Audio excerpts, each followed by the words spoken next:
أهلا بيكم في قصة وخلاصة أعزائي. ما تنسوش الاشتراك واللايك. يلا بينا نبدأ. بسم الله. بيبدأ ملخصنا للنهاردة وإحنا بنشوف الناس هاربين من حاجة إحنا مش عارفينها. بعدين المشهد بينتقل وبنشوف حفرة ضخمة، ولما نقرب منها بنلاقي واحد واقع جواها وهنسميه إيدي. إيده بتبقى محشورة تحت الركام. لما يصحى يحاول يطلع إيده من تحت الركام بس ما يقدرش. بيحاول يدور على حاجة يبعد بيها الصخور. وقتها بيلمح تليفونه، وبعد محاولة طويلة بيقدر يمسك التليفون ويتصل بمراته إيف، بس ما ردتش عليه. بعد شوية بيحصل انفجار بسبب وقوع هليكوبتر، ويحس بهزة في المكان بسبب الانفجار، فيبدأ يصرخ ويطلب المساعدة، لكن المكان بيبدأ ينهار.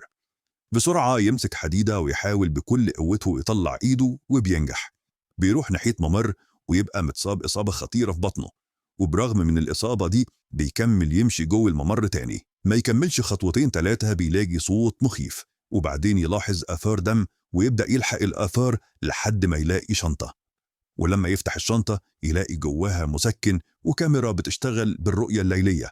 بياخدهم ويكمل المشي جوه الممر تاني. ما يكملش خطوتين تلاتة بيلاقي ست مغمى عليها ومتصابة جامد في رجلها، وبيحاول يفوقها، ولما تفوق بتكون خايفة جدا. بعد شوية بيسمعوا انفجار تاني والمكان بيتهز شوية، ولما إيدي يفتح عينه ما يلاقيش الست جنبه، فيبدأ يدور عليها وينادي عليها لحد ما يلاقيها مستخبية وتأشر له ما يعملش صوت، لأنه مدة هيجيب الكائنات الغريبة ناحيتهم. بعدين يساعدها ويربط لها الجرح في رجلها، وفي اللحظة دي بتحصل هزة خفيفة تاني في المكان. بيتكلم إيدي ويقول إن الزلازل دي صعبة. البنت بتضحك، وعلى فكرة اسمها سارة، وبتفاجئه وتقول له إن دي مش زلازل وإن الكل مات. لكن إيدي ما يصدقهاش ويفتكر إنها مصدومة وبس. يطلب منها إنهم يتحركوا بسرعة عشان يطلعوا من المكان اللي هم فيه. فعلا بيبدأوا يتحركوا، وسارة بتمشي ببطء بسبب إصابتها. إيدي يطلب منها تستنى هنا وهو هيطلع ويفتش المكان ويرجع ياخدها، بس سارة ترفض وتقول له إنها مش غبية، لأنه أكيد هيروح ومش هيرجع يساعدها تاني. لما يحاول يتجاوزها تضربه وتطلع مسدس وتوجهه ناحيته. هنا إيدي يحاول يهديها ويطلب منها تنزل السلاح، لأنه هيعمل صوت كبير لو استخدمته، وهي تخاف إن الكائنات اللي هي خايفة منها تيجي ناحيتهم. بس سارة تطلب منه يسكت وتقول له يديها الولاعة بتاعته علشان هي اللي هتقود الطريق، فيديها الولاعة. لكن أول ما يمشوا خطوتين يسمعوا صوت مخيف، فتطفي الولاعة بسرعة. وإيدي يطلب منها تديله الكاميرا ويشغلها على وضع الرؤية الليلية. ولما يرجع يتكلم معاها ما يلاقيهاش جنبه، فيبدأ يتحرك شوية شوية عشان يهرب من المكان من غير ما يعمل صوت. بعد شوية تأشر له بالولاعة فيروح ناحيتها ويريحه شوية. بس بعدها يسمعوا الصوت المخيف تاني، المرة دي أقوى، فيجروا بسرعة يهربوا من المكان والكائن الغريب بيلاحقهم. بس فجأة ينهار جزء من الممر على الكائن ومش بيقدر يوصل لهم. في اللحظة دي إيدي يشغل الكاميرا وبيشوف الكائن بس مش واضح كويس، بيلمح ديله بس. فيلف بسرعة ويكملوا مشي في الممر. يرجعوا يسمعوا صوت الكائن بيصرخ، بس بيتشجعوا ويكملوا وهم ميتين من الخوف. في الوقت ده سارة بتضيع العلاج بتاعها، ولما تشغل الكاميرا تدور عليه تكتشف إنها وقعته وراها. وإيدي يطلب منها ما ترجعش لأن الوضع خطر، ويقول لها هو هيجيب لها العلاج لما يطلعوا من هنا. بس سارة تطلع المسدس وتوجهه ناحيته وتأمره إنه يروح يجيب العلاج ويرجع.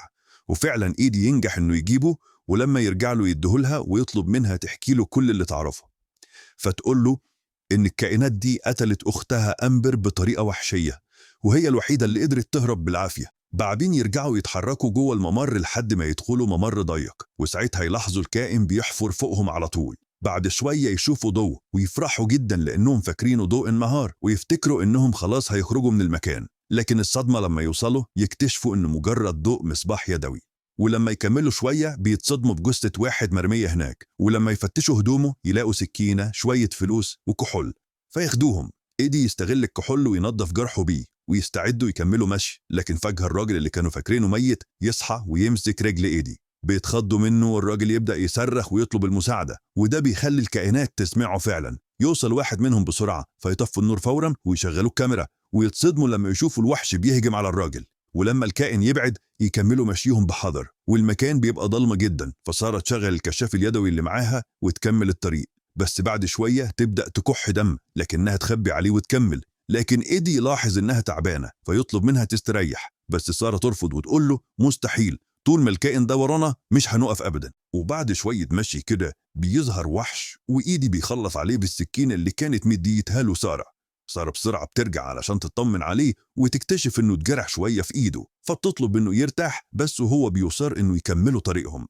فعلا سارة توافق ويكملوا مشي لحد ما يلاقوا مية يشربوا منها ويرتاحوا شوية، وهناك يتكلموا مع بعض.